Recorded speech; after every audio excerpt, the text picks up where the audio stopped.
Welcome to CNN 10 on this Thursday, January 30th, and thank you for watching from CNN10.com or on YouTube. My name is Carl Azus, and today's show starts in the U.S. Capitol. Yesterday at the White House, U.S. President Donald Trump unveiled his administration's plan for peace between Israelis and Palestinians in the Middle East. The plan itself is an 80-page document. The American leader says it presents a win-win opportunity for both sides that would help Palestinians achieve an independent country of their own and that would make sure Israeli security would not be put at risk.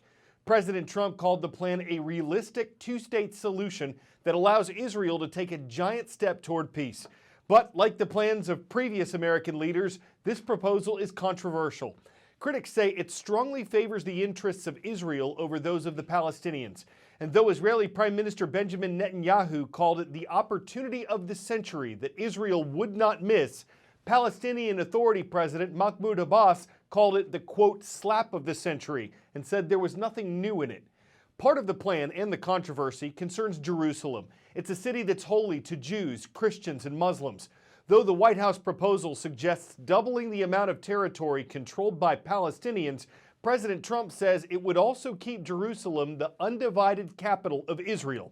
That's something Palestinian President Abbas rejected, saying Jerusalem is not for sale and not for bargain.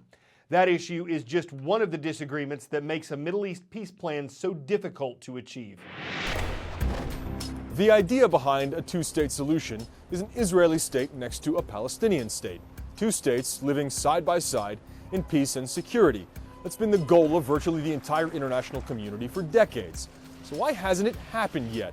Well, both sides blame each other, but at the center of a two-state solution are some very sensitive and very complex issues. One of those issues is Jerusalem. Both sides claim all or part of the holy city as their capital, but there are also more issues. Borders. Where would you draw the line between an Israeli state and a Palestinian state? Settlements. What would you do with Israeli settlements in the West Bank? And refugees. What happens to Palestinian refugees?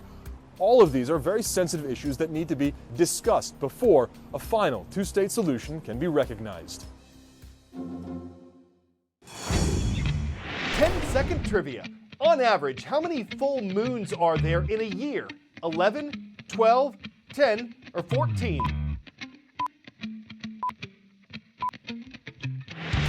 In most years, there are 12 full moons, one occurring per month.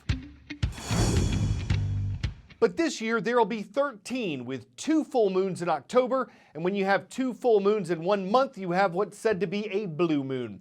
But blue is just one of the 13 named moons we'll have this year. The others include the worm moon, buck moon, sturgeon moon. According to the Farmer's Almanac, Native Americans gave them these names to keep track of the seasons. January's wolf moon is likely because wolf packs were heard howling in January.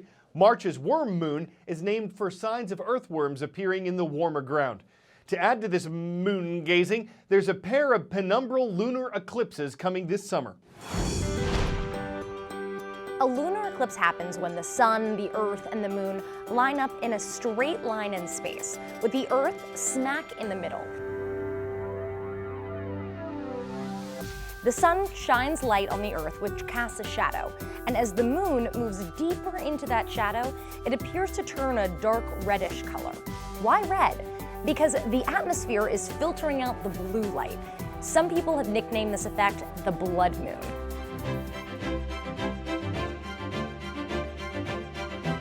NASA says that lunar eclipses typically happen at least twice a year, but not all of them are total. There are actually 3 different types. A penumbral eclipse is when the moon passes through the outskirts of the Earth's shadow. NASA says this is so subtle, you might not even notice. A partial eclipse is when the moon dips into part of the Earth's shadow, but not all of it, so only a portion of the moon turns dark. A total eclipse is the best. That's when the entire moon is in the Earth's shadow, turning it that deep red color. Remember, you don't need a telescope or any special equipment to view a lunar eclipse, but having binoculars or a telescope might make it more fun. Either way, just go outside, find the moon, and enjoy. Smart factories like a BMW plant in southeastern Germany give a glimpse of Industry 4.0, also known as the fourth revolution in manufacturing. It'll be more reliant than ever on technology, robotics, and artificial intelligence. But it comes with some problems. Two of the ones that BMW faced included the additional cost of setting it up and the time lost in doing so. It can be very expensive for manufacturers to switch from the older machines they have to the newer ones of Industry 4.0. Experts expect some older jobs will be lost. Those gained will require a different, more technological skill set. And whenever you have a more connected environment, you have concerns about security in case it's hacked. But once everything is set up, Rheinsberg is one of Germany's best preserved medieval cities. It's home to one of the country's oldest bridges, oldest restaurants, and most modern factories? We've got an award from the World Economic Forum as the factory of the future. This historic town's high-tech hub is one of today's most progressive plants, and it's at the forefront of Industry 4.0. Over 100 years ago, an American industrialist forever changed how the world works. Literally. Henry Ford cut the time needed to build cars in half with the industry's first moving assembly line in 1913. And the way we make things has been evolving ever since. The next generation of manufacturing won't just take place on the factory floor. It'll also happen on computers and in the cloud. The smart factory is a smart way of using new technologies, new ideas to get the innovations on the next level. Smart factories are often fully connected facilities where employees harness an endless supply of data to streamline production. These plants could add at least $1.5 trillion to the global economy in the next 3 years. I don't think that I'm smart enough to give you the entire overview of every technology we're using here. In a factory with more than 3,000 connected machines, it's no wonder Frank has a hard time remembering each innovation.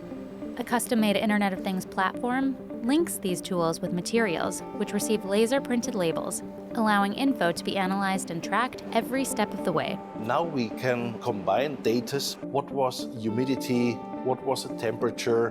What was the flow of the cast in the line? Is there any connection which is explaining why we had a problem? If we understand these interfaces, then we can prevent that happening in the future again.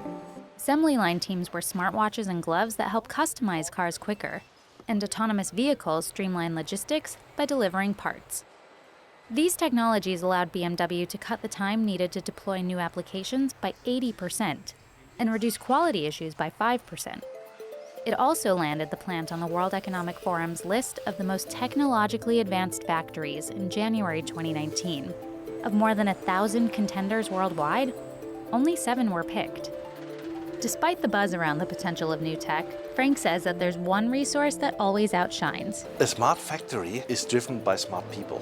Changing conventional processes is always a challenge. The only way to do that is if you take the people with you.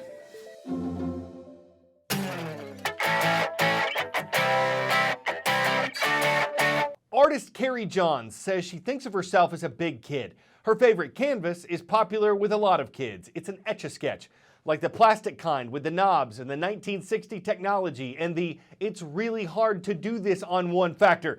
Johns can sketch a small detailed picture in an hour or two. She says her secret to getting good was practice, and to keep the finished picture from shaking out, she saws the box open and dumps out the powder, which some would tell you is a sketchy way to etch a stylish image without having to start over with a clean slate every time you're shaking up. It's not for everyone, but if you like the idea of scratching out a living by blurring the line between artistry and playtime, it's something to toy with once you've worked out the twists and turns of all that screen time and you never have to pick out a frame. Hey, there is one way to get your school mentioned on CNN 10. Please subscribe to our official YouTube channel and leave a comment on the most recent show that could get you mentioned on the next show. I don't personally pick the schools, but I hope all y'all get on, like the International School of Panama in Panama City, Panama. Congrats, guys. I'm Carl Azouk.